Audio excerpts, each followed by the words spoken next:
इतने बुझे बुझे गाने क्यों गा रहे हो? समझ नहीं आ रही, नहीं आ रही, समझ नहीं आ रही। मरूद ले उसमें से कीड़ा निकल आता है, क्यों पूछे क्यों? क्यों? इसलिए कि मरूद की केयर नहीं करते, स्प्रे नहीं करते, इसलिए उसमें से कीड़ा निकल आया। यहाँ तो हर बंदा एक दूसरे में कीड़े डाल रहा है। पीटीआई नून लीग में, नून लीग वाले पीटीआई में, यहाँ तो हर बंदा कीड़े डाल रहा है, कीड़ा निकल आया। चलो इस बात की तो समझ आती है कि भी मरूद की केयर नहीं की, उसमें से कीड़ा निकल आया। ये बड़े बड़े होटल, बड़ी बड़ी बेकरियों में से जब कोई सामान लेते हैं उनमें से कीड़े निकल आते हैं, इस बात की समझ नहीं आती मुझे। अच्छा फिर मजे की बात बताओ, गवर्नमेंट पकड़ भी लेती है, 10,000 20,000 रुपया जुर्माना कर देती है। वो जुर्माना फिर दे के फिर होटल चल रहे होते हैं। नहीं समझ आ रही, नहीं समझ आ रही यार। एक बात की मुझे भी नहीं समझ आती, मुझे इस बात की समझ नहीं आ रही कि कीड़ा मरूद से बाहर आके भी सोफे पे बैठ जाता है। यार देखो,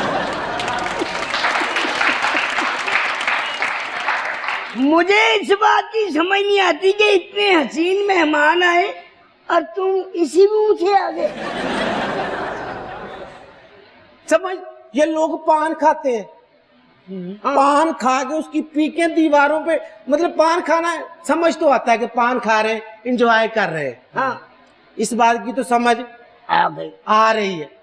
ये पान खा के उसकी पीके जो दीवारों पे गिराते हैं, इस बात की समझ नहीं आती मुझे। हाँ भाई, ये बुरी बात है भाई। जो पान खाता है उसे दीवारों पे ना गिराए, हाँ। जो जगह बनी वहाँ गिराए। मैं तो इत्थे बिठा के झूठा देना, मेरा दिल करता मैं न्याणे चुप करावा लोकां दे। ओ कैसा तेरा मक्कू ठप्पे वर्गा मुंह है, मेरे कितना वेखण डिया तू? वैसे मैनू ही अज लगे कि मेरे सामने ना कोई लांती जिहा बंदा आएगा ते सवेर दा ते है नहीं, हुण तू है। खैर यार मैंने कोई गल नहीं, मैं आपसे बाद में goji goji goji goji goji, इस बात की समझ नहीं आ रही। एक बंदा गाड़ी को डंडा मारता, उसका शीशा तोड़ देता, इस बात की तो समझ आ रही है। छोटा सा नुकसान किया, उसमें केस हुआ, वो बच गया, चलो इस बात की समझ आई ना। यहाँ लोग कत्ल करके फिर बाहर घूम रहे होते हैं, इस बात की समझ नहीं आती मुझे। कहाँ है सब लोग, कहाँ है तुम लोग? जागो, समझ लो मेरी बात, समझ लो सब। ये मॉर्निंग शो नहीं होते जो सुबह सुबह होते हैं, मॉर्निंग शो, चलो इस बात की तो समझ आ रही कि मॉर्निंग शो हो रहे हैं, मजा आ रहा है। इस बात की समझ नहीं आ रही, ऊपर से इंडिया के गाने लगा के सुबह सुबह हल्का हल्का रक्स होता है, इस बात की समझ नहीं आ रही, ये क्या है? Well, you've got a point. वैसे जी बेगम साहबा, इस बात पे मैं इत्तेफाक करता हूँ कि हमारे इतने इतने बड़े स्टार और इनसे भी बड़े और स्टार, मतलब स्टारों के भी स्टार, ये भी माशाल्लाह किसी से कम नहीं, आने वाले जो है वो भी किसी से कम नहीं। हमें वो प्लेटफॉर्म दिया जाए फनकारों को कि जिसपे हम कुछ कर सके। जब इंडिया के चलाना तो पाकिस्तान ने फनकार ने घर च भांडे धोने, उन्होंने भी चांस दो, उन्होंने भी पूरी जगह दो। बिल्कुल सही कहा आपने। इस बात की समझ नहीं आ रही। अरे वाह हमारा अरशद जी, बिल्कुल, क्या मैं बात है। सबसे बताना चाह रही हूँ कि हमारे यहाँ आज हुमैरा अरशद आई बैठी अरे है। क्या बात, आपने आपको तो समझ ही नहीं आ रही। मैं माफी चाहता हूँ आपसे। अच्छा वो ना एक बात की समझ नहीं आ रही हमारा जी, आपने तो पूरी दुनिया घूमी है जी। अल्हम्दुलिल्लाह, अल्लाह पाक ने आपको इतना नवाजा है कि आपने पता नहीं केड़ी केड़ी कंट्री देखी, ऐसी तो जड़ा वाले तो आगे गए नहीं महाराज जी। हाँ जी। एक बात की समझ नहीं आती, एक बंदे को गाना नहीं आता, इस बात की तो समझ आ रही है ना कि उसे गाना ही नहीं आता, वो फिर भी हिट हो जाता है, इस बात की समझ नहीं आती मुझे, वो कैसे हिट हो गया?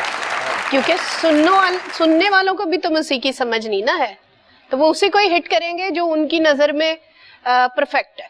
जितनी सी उनकी समझ है तो वो उसी को ही वो पर करेंगे ना। मेरा आपने क्लासिकल ट्रेनिंग ली, जी आप खान साहब उस्ताद नुसरत फतेह अली खान की भी शागिर्द रही। हाँ जी। आपने उनसे सीखा। हाँ जी। इतने बड़े उस्तादों से सीखने के बाद ही इंसान के अंदर कॉन्फिडेंस आता है बिल्कुल। कि वो बाहर जाके दुनिया के सामने गा सके। बिल्कुल। लेकिन अमूमन हमारे यहाँ जो सिंगर्स हैं उनके पीछे कोई बैकग्राउंड नहीं है, ना उनकी ट्रेनिंग है। तो आपको क्या लगता है, क्या यही वजह बनी है पाकिस्तान में मौसीकी के ज़वाल की? नहीं, मौसीकी के ज़वाल जो है अभी तक, क्योंकि ये जो शोबिज़ इंडस्ट्री है, इंडस्ट्री को इंडस्ट्री माना ही नहीं गया। आर्टिस्टों को वो रिस्पेक्ट नहीं दी गई जो उनका हक था। म्यूजिक को पीछे कर दिया, कॉमेडी को पीछे कर दिया, ड्रामे पीछे हो गए, हर चीज मतलब खत्म कर दी। म्यूजिक को तो इतना पीछे कर दिया है कि म्यूजिक जो है, जब साउंड सिस्टम पे ही पाबंदी लग गई तो फिर म्यूजिक किधर से आएगा। कि आतिफ असलम अब मौसीकारी के साथ साथ गायकी के साथ साथ बहुत जल्द आपको मेजबानी करते हुए भी दिखाई देंगे। वाओ। वीना मलिक ने अब सिंगर बनने का ऐलान कर दिया है। अच्छा। और वीना मलिक ने हाल ही में एक तराना बनाया है जिसका नाम है ए दुश्मने वतन, जिसको एक रिटायर्ड कर्नल साहब ने लिखा है। और वीना ने इसका वीडियो अभी हाल ही में कराची में लॉन्च किया है और ये वादा किया है कि उनके पास पूरे तरानों की एल्बम रेडी है और वो बहुत जल्दी अपनी एल्बम लॉन्च करेंगे। मेरा ख्याल है ये बड़ा अच्छा ट्रेंड है और ये होना चाहिए। और क्योंकि शोबिस का मतलब है एवरीथिंग, कोई जरूरी नहीं है कि जो सिंगर है वो सिंगर ही बन के सारी जिंदगी गुजार दे, या जो कंपेयर है वो कंपेयरिंग में ही वो सारी जिंदगी अपनी गुजार दे, या वट एवर।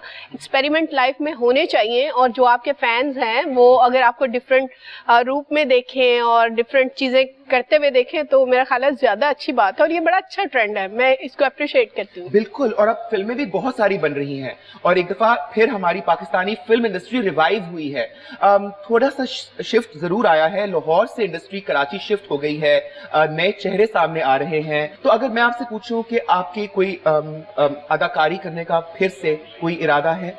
ऑफर्स तो बड़ी हो रही हैं एक्टिंग के लिए, लेकिन इतना ज़्यादा उसमें टाइम बहुत ज़्यादा देना पड़ता है और मैं इतना ज़्यादा नहीं, बेबी भी है मेरा छोटा और वो इतना ज़्यादा टाइम नहीं मैं चीज़ में देना चाहती, उसको ज़रा ज़्यादा टाइम जो है वो देना चाहती। अच्छा, अभी आपने बेबी की बात की और आपके साथ भी एक पप्पू चाचा उर्फ बेबी चाचा बैठे हैं, बिल्कुल छोटे से बेबी लगते हैं। मेरा तो कई दफा इनको देखकर दिल करता है कि इनको मैं अपनी गोद में बिठा लूं, इनको गोद दे लूं। लेकिन खैर इनको छोड़िए, मुझे अपने बचपन के किस्से सुनाइए। आप बचपन में कैसी हुआ करती थी? क्या आपको बचपन से गाने का शौक था?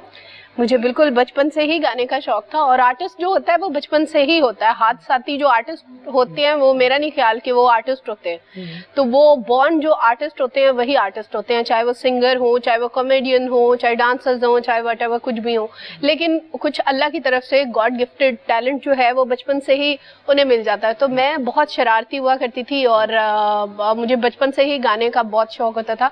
तो अम्मी मेरी पढ़ती थी, मिलाद पढ़ती थी, मजालिस पढ़ती थी, तो मैं उनके साथ सोस खानी किया करती थी, नाते पढ़ा करती थी।